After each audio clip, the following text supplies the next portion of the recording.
Are the weights independent of each other? So the answer is no.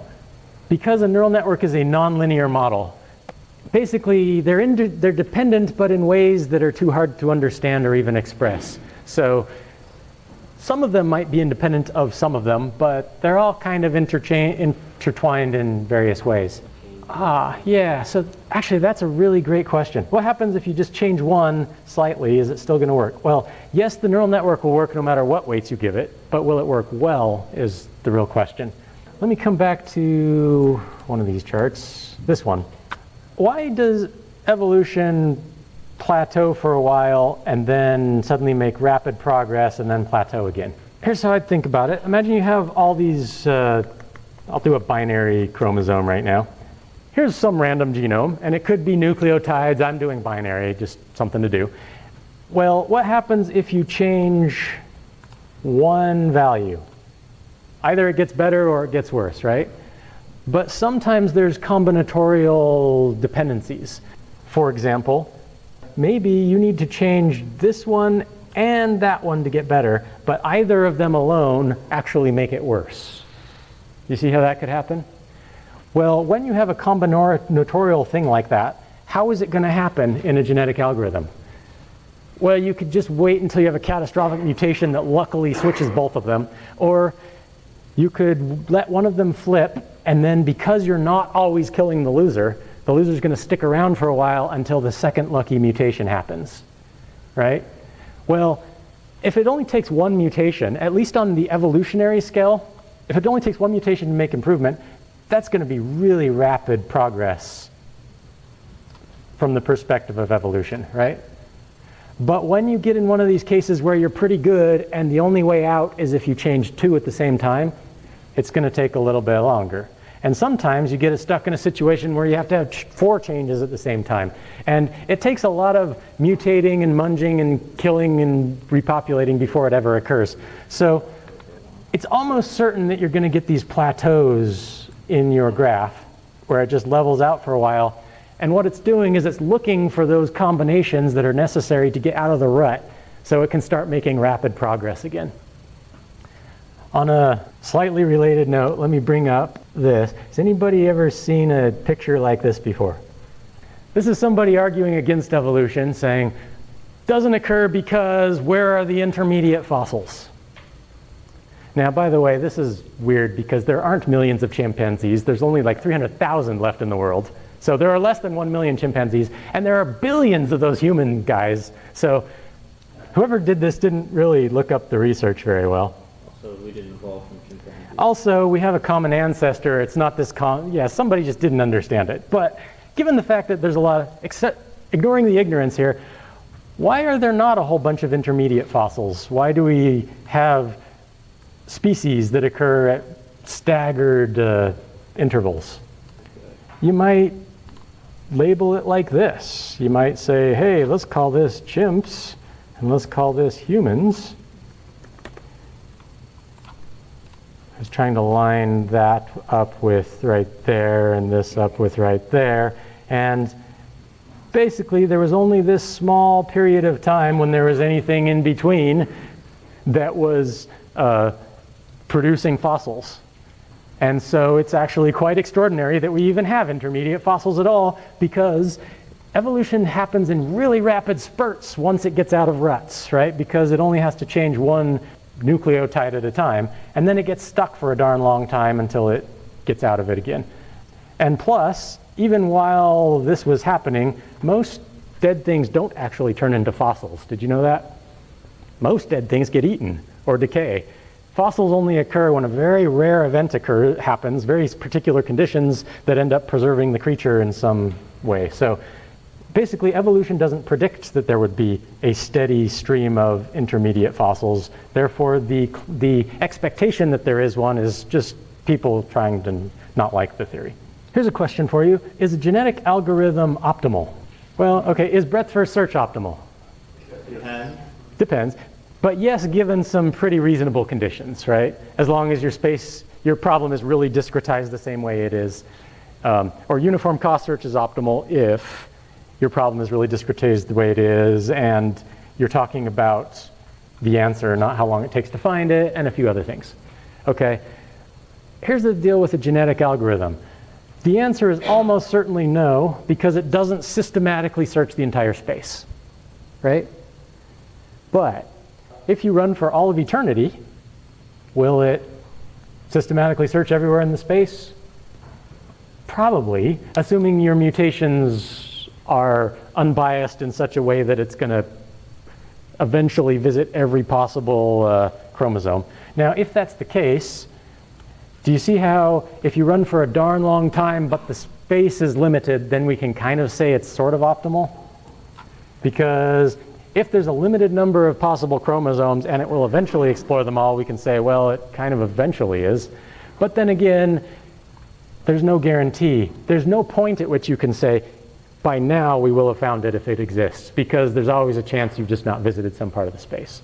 So while people can argue that it might be, I think the correct answer, as far as I'm concerned, is a definite no. A GA is not optimal. If you want an optimal algorithm, you have to do some brute force search of the problem space. Why don't we do that more? Why don't we brute force the problem space? I mean, the very fact that we're encoding our space as a genome, every single column, every one of those elements is a dimension, right? And you know how state space size is exponential with respect to the number of elements. Therefore, what's the dimensionality of your DNA? It's bigger than, there are more things DNA can represent than there are particles in the universe, right? So evolution's never going to try every creature that could be represented with DNA. And by never, I mean not within any time span that a human can comprehend. Okay, where the different things fit. So we have mutation, we have crossover, which is a nice way of saying sexual reproduction. We have tournaments, we have, what else do we do?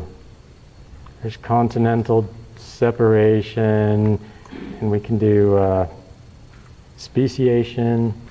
Oh, by the way, I want to talk about speciation really fast. Let's suppose you want to do speciation. How do you do it? Yeah, so when you do crossover, you have to pick two people to mate, two individuals to mate. Do you pick them at random? Yes. Random's easy. In real world, is random what occurs? There's usually a degree of satisficing that occurs. You know what satisficing is? It's an AI principle. Let me teach satisficing really fast. What is that word? Satisficing. Satisficing. That is not. It's actually a word. Here's how you do satisficing. Let's make a axis here that represents. We'll rate individuals on a scale from 0 to 10. So everybody wants to marry a 10, right? Okay. So when you turn of dating age, everybody knows they're going to marry a 10, right? And what happens is you go on a date, and what do you really date? One. Who knows? How drunk am Okay. Well, so what do you do after that? You start to think, well, not the one for me, but you kind of lower your standards a little bit. And then you go out on another date, and this one is amazing. And you say, wow, I could marry this person, but you know, there's a mole on this person's face that just bothers me. Okay, and you don't get married, and you keep on going, and then you go on another date eventually, and this person you would never be with in a billion years, and you say, okay, forget you. Your standards lower a little bit, but you keep going out, and then go on another date. It's a little better, but you're just not ready to make the commitment yet. You keep lowering your standards until eventually one day it happens.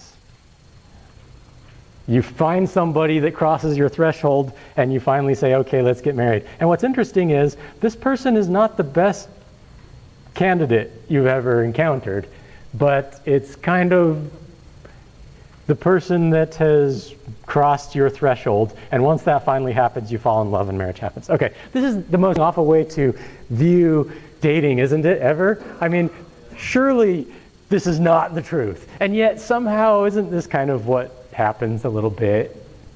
At least at some level we're not willing to admit this is kind of how the universe works. You think of yourself as this good, and you lower your standards until you find something that crosses it. It happens with job interviews. It happens with basically everything. And it turns out it's provable that if the quality of the thing you're considering is coming in at any distribution, let's suppose it's a normal distribution, for example. So I'm going to draw the distribution like that to suggest that most of them are coming in about average, right?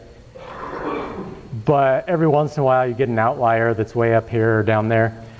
Well, it turns out that given a few assumptions, and they are, you have to start with your standards unreasonably high and lower them at a reasonably slow rate, then you'll always get within the 90-something percentile of what this distribution can produce. In other words, satisficing is a really effective way to get something good out of a random distribution. And it can even be provable that you can achieve arbitrary levels of unlikelihood from the distribution if you lower your standards slowly enough. And thus it's kind of a mechanism that seems to have evolved within life for making decisions that are really hard. Yeah, I don't know, but I think I was making up numbers, so whatever I said 90% to, that just meant a lot. It didn't mean 90%. But the idea is, yeah, you kind of lower your standards until it crosses what you find, and that's a good way to make it. So when you're doing crossover, you're kind of trying to find mates, right? How do you know who's going to get together? Well, you need to measure the distance between two chromosomes. How can you tell the distance between A and B, where A and B are these vectors? Yeah, it's how much they differ. The metric you probably want to use is called sum squared distance. Here's a Greek letter sigma, which stands for sum. You're familiar with sum, right? Okay.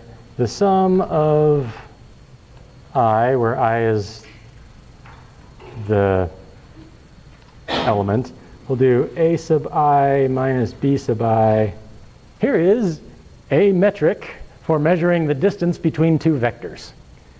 Do you see that if the two vectors are the same, this is going to be 0? Do you see that if they differ in any way, that's going to make it bigger than 0? And the more they differ, the more bigger it's going to be. The more bigger. Technical. Bigger. Thank you. The more cromulent this metric becomes. Therefore, there's a way to measure the distance between two members of the population. And what one could do if one wanted is pick person A, and then for person B, sweep through the population and measure the distance between A and all the Bs in your entire population. And then you could draw randomly from the top 10, or the smallest distance 10.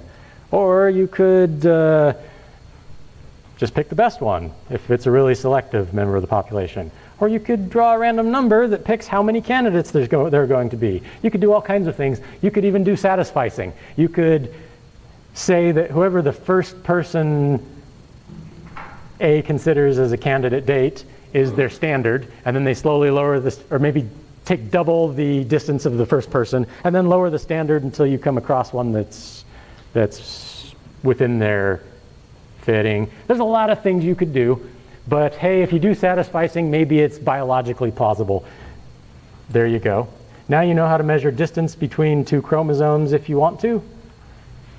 By the way, what if instead of squaring it, you just do absolute value of it? Will that work? It turns out, yes, this works too. But it doesn't have as nice of mathematical properties. If you square it instead of take absolute value, then this happens to be there's a whole bunch of reasons why this one is invariant to rotation, whereas the absolute value one is not invariant to rotation. Plus, sum squared difference has provable connections with maximum likelihood estimators with Gaussian noise and some other nice statistical properties. So mathematicians will tell you do sum squared error instead of absolute squared difference, but you know, at this point we're probably picking at gnats because anything that works probably works, and all you need is something that works.